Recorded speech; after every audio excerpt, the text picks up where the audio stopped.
atau juga Iya, melihat begitu ya, yang mana LRT Jabodebek kita lihat bersama secara kebijakan ternyata sudah ditetapkan tarifnya tidak promo lagi atau 5.000 dengan tarif flat. ya. Kalau menurut tanggapan Anda, apakah memang nantinya masyarakat akan beralih atau justru sudah nyaman, tidak masalah dengan biaya yang ditetapkan karena memang sudah tingkat kenyamanan tinggi dan juga efisiensi waktu apabila menggunakan LRT? Silakan, Kang Yayat. Ya, begini, yang menarik adalah tiket atau tarif itu adalah struktur pembentuk perilaku. Jadi tarif yang tinggi atau tarif yang rendah itu akan mempengaruhi pilihan bagi masyarakat. Nah, sekarang yang menarik adalah tarif promosi 5.000 adalah bagian dari skenario untuk mempromosikan, mengenalkan, dan mencoba sejauh mana ini dianggap menjadi pilihan menarik. Nah, jadi pertanyaannya, dari tarif promo yang 5.000 tiba-tiba berubah ya menjadi sekitar 3 sampai 20.000. Ini akan menarik nih. Apakah terjadi perubahan dari mereka yang menggunakan kendaraan pribadi kepada angkutan umum? Tapi kalau menurut pengamatan saya, yang berpindah ini adalah yang dari KRL akan berpindah ke LRT. Karena dari hasil kajian yang ada, kontribusi dari angkutan kereta di Jabodetabek itu lebih besar sekitar 22%.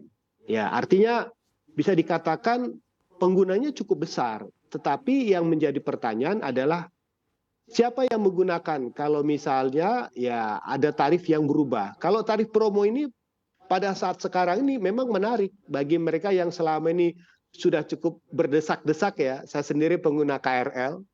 Jadi bisa merasakan bahwa LRT ini menolong dalam konteks membantu dari kesesakan ketika dari Manggarai atau dari Duku Atas atau dari Sudirman mau ke Bekasi ya kan. Karena dua pilihan, Bekasi dengan Harjamukti di Cibubur.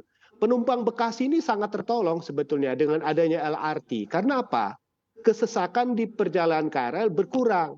Tetapi dengan syarat dan ketentuan, tarifnya itu beda tipis dengan KRL. Kalau KRL itu kan kita tahu, per kilometer pertamanya itu, 25 kilometer pertamanya itu sekitar 3.000. 10 kilometer selanjutnya Rp1.000.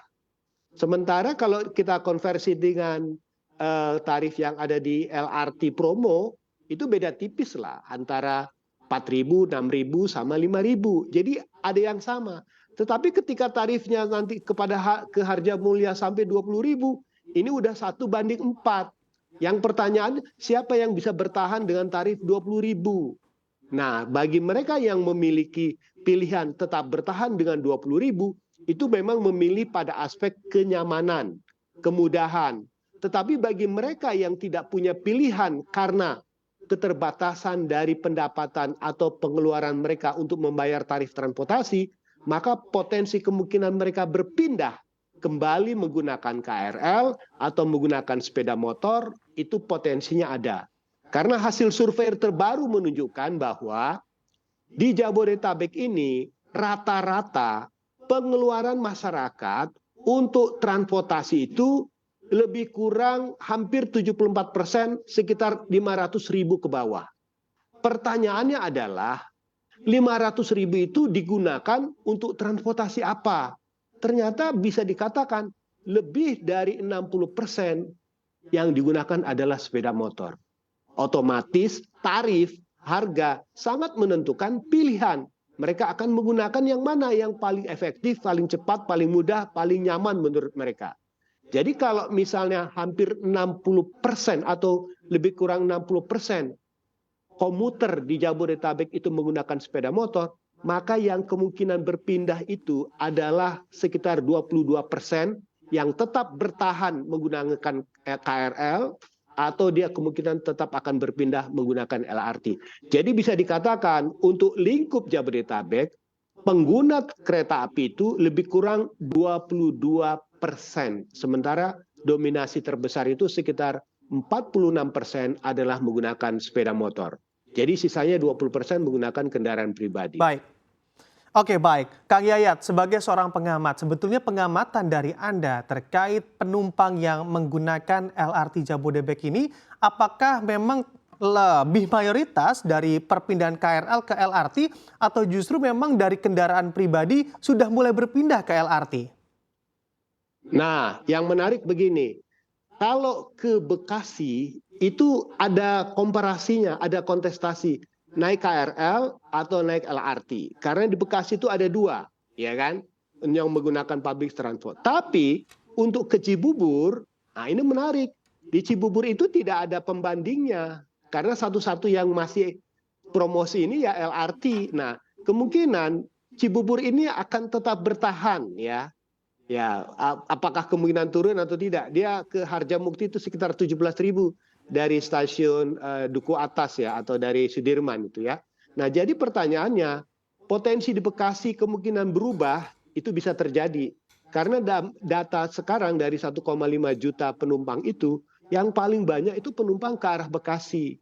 Nah, kalau masih 5.000 ya, ya kemungkinan itu beda tipis lah dengan KRL. Orang kemungkinan kembali berpindah ke KRL ya bagi kantong yang tipis ya, bagi kantong pendapatan yang terbatas. Tetapi bagi mereka yang kemungkinan memilih kenyamanan ya, kecepatan dan kemudahan khususnya pada koridor Kuningan. Kuningan itu terus terang saja dengan adanya LRT itu di zona perkantoran itu menjadi pilihan buat mereka yang ke arah Bekasi. Nah, kemungkinan mereka yang selama ini menggunakan kendaraan pribadi atau menggunakan bus yang sekarang mengarah Kuningan akan tetap bertahan ya ke arah Bekasi ataupun ke arah Cibubur.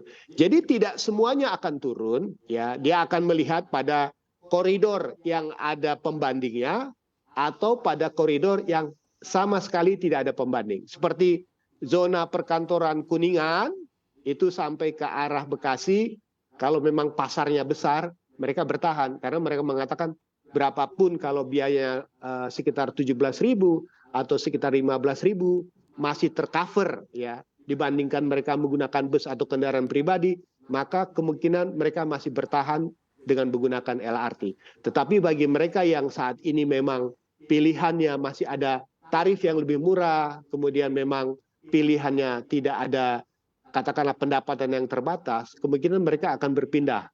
Jadi ini tidak semua bisa disamaratakan pada semua penumpang yang menggunakan LRT akan berpindah akan tidak. Tetapi dengan tarif promo ini kemungkinan besar terjadi penurunan yang signifikan lah. Karena kami juga pernah melakukan hal yang sama ketika menggratiskan program BTS by the service bis kita di Kota Bogor. Baik. Ketika gratis penumpang 120%. Ketika berbayar turun jadi 50%.